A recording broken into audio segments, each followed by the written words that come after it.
Selamat pagi Pak Tikno serta teman-teman sekalian. Pada saat ini kelompok kami, Saverius, akan mempresentasikan tentang tokoh Alkitab dan perkembangan proyek kami. Sebelumnya perkenalkan, nama saya Divania Prusten Shalom dari jurusan Matematika. Perkenalkan, nama saya Daud Padut Tarik dari program studi matematika. Perkenalkan, nama saya Gandesa Gian Masora. Perkenalkan, nama saya Gideon Wilar dari jurusan Teknik Sipil. Perkenalkan, nama saya Yohanes Kevin Matthew dari jurusan Teknik Sipil.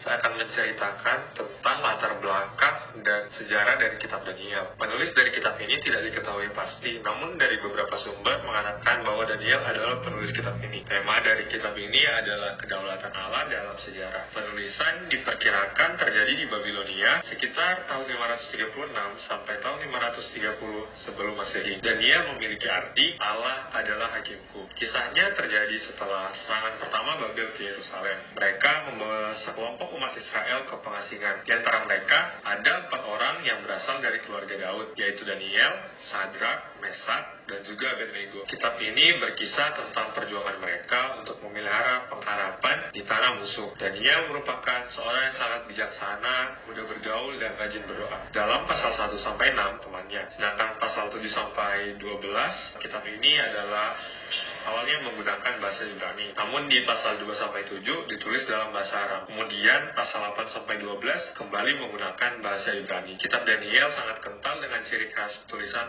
apokaliptis. Tujuan dari ditulisnya kitab Daniel ini adalah untuk menenteramkan hati umat perjanjian bahwa hukuman mereka menjadi pembuangan terhadap bangsa kafir tidak untuk selamanya. Yang kedua, untuk mewariskan kepada umat Allah tentang berbagai penglihatan bersifat membuat kedaulatan Allah atas bangsa-bangsa dan kemenangan terakhir kerajaannya di bumi.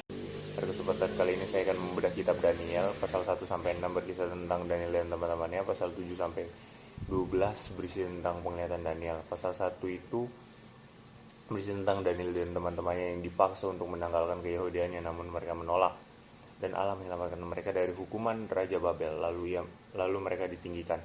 Pasal kedua, mimpi Raja Babel tentang patung yang besar yang terdiri atas 4 logam, dan kepala patung tersebut melambangkan Babel, namun batu besar menghantam patung tersebut dan menjadikan gunung yang besar. Pasal ketiga, teman-teman Daniel dipaksa untuk menyembah patung yang melambangkan kekuasaan raja, namun mereka menolaknya. Lalu mereka dilempar ke dalam perapian, namun Allah menyelamatkan mereka.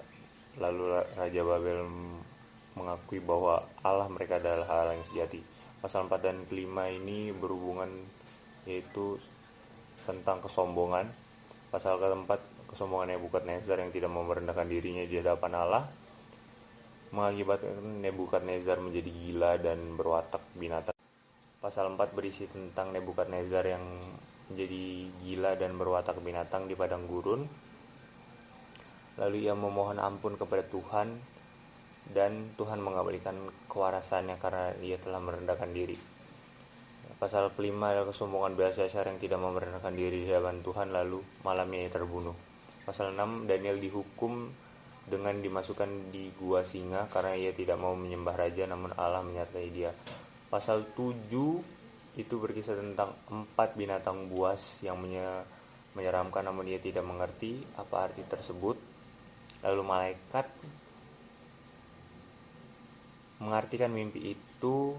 Binatang buas tersebut mewakili kerajaan-kerajaan yang tidak mau tunduk kepada Allah. Pasal 8, Daniel mendapat penglihatan yang kedua tentang domba dan kambing jantan yang menggambarkan 2 kerajaan, yaitu Media Persia dan Yunani. Ada hewan yang memiliki tanduk dari pasal 7 yang menggambarkan raja jahat dan menyerbu Yerusalem. Pasal 9, Daniel membaca gulungan Yeremia bahwa pengasingan Israel berlangsung 70 tahun, dan Daniel menganggap itu sebentar lagi. Malaikat datang dan memberitahu Daniel bahwa masa pengasingan Israel akan berlanjut 7 kali 70 tahun, yaitu sekitar 149 tahun karena dosa-dosa yang diakibatkan mereka. Pasal 10 dan sampai 12 itu berisi tentang Daniel mendapat penglihatan terakhir, yaitu menunjukkan raja dari utara yang menuduhkan Israel dan membuat bait berhala di sana. Namun ia menemukan Teladan tokoh. Yang pertama, mempunyai integritas. Daniel adalah orang yang memiliki prinsip hidup yang kuat. Yang kedua, suka berdoa. Daniel adalah orang yang taat berdoa 3 kali sehari. Yang ketiga, memiliki iman yang kuat. Daniel percaya bahwa Tuhan akan selalu menjaga dia setiap saat. Dan yang terakhir adalah rendah hati dan suka menolong. Daniel adalah orang yang tidak pernah ingin menyusahkan orang lain. Untuk melaksanakan proyek ini, kami mempunyai visi misi, yaitu visinya menjadi sarana berkat untuk menolong sesama, serta mewujudkan kasih dan pengharapan dalam setiap umat manusia. Untuk misi yang pertama, membantu yayasan dari anak-anak kurang mampu lewat proyek service learning. Yang kedua, membangun kerjasama di dalam kelompok dengan proyek service learning. Dan ketiga, membagi sukacita dan berkat bersama anak-anak yayasan. Visi misi kami berlandaskan pada Alkitab, yaitu pada Kisah Para Rasul 20 ayat 35. Proyek yang kami pilih adalah berupa memberikan bantuan berupa beras dan mie instan kepada salah satu yayasan yang menampung anak-anak kurang mampu di wilayah tertentu. Yayasan yang kami pilih adalah Yayasan Duta Asia di wilayah Pasar Kemis. Yayasan ini menampung anak-anak dari masyarakat kurang mampu untuk diberi tambahan pelajaran sekolah di pos belajar. Terdapat 50 anak binaan di yayasan ini. Kami akan memberikan 4 kg beras dan 2 bungkus mie instan kepada setiap anak. Dan pemberiannya akan diwakilkan oleh salah satu anggota kelompok kami dikarenakan situasi dan kondisi yang tidak memungkinkan. Pencarian dana dalam proyek kami ini dibagi menjadi dua, yaitu pencarian dana secara offline dan secara online. Pencarian dana secara offline itu seperti ditawarkan kepada tetangga, ditawarkan kepada saudara.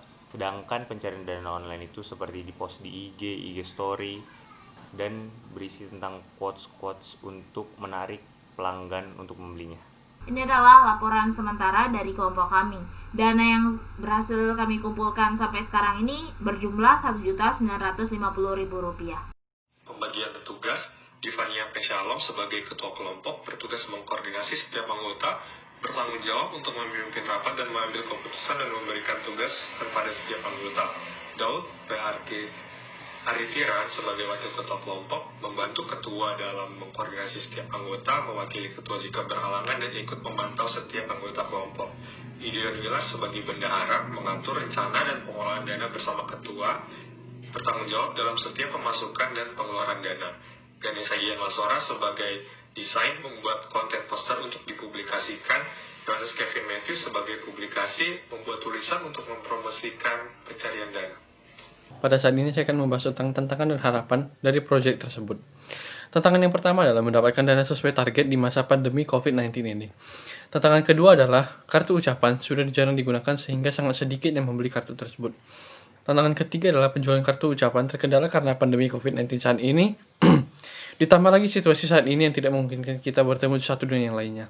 Harapan kami dari proyek ini adalah dapat meringankan beban mereka, dapat menjalin hubungan sosial dan adanya sifat kekeluargaan, dan menumbuhkan sifat peduli kepada sesama. Dari kegiatan galang dana yang kami lakukan, kami percaya bahwa setiap hasil yang kami dapat tidak terlepas dari penyertaan dan pertolongan Tuhan. Kami diajarkan untuk lebih bersabar dan bekerja keras lagi jika ingin mendapatkan hasil yang maksimal.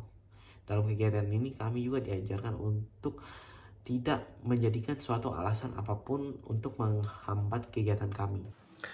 Kemudian, wisdom yang dapat diambil. Wisdom yang pertama adalah dalam segala situasi selalu berserah kepada Allah. Wisdom yang kedua, tidak mengandalkan kekuatan sendiri tetapi berharap akan campur tangan dari Allah. Ketiga, selalu mengandalkan Allah dalam segala kegiatan dalam hidup kita. Yang keempat, yakin dan percaya akan kuasa dan rencana Allah untuk hidup kita. Dan yang terakhir, yakin dan percaya atas apa yang kita lakukan diberkati oleh Allah. Sekian pembahasan dari kelompok kami. Mohon maaf jika ada kesalahan kata atau perbuatan. Terima kasih.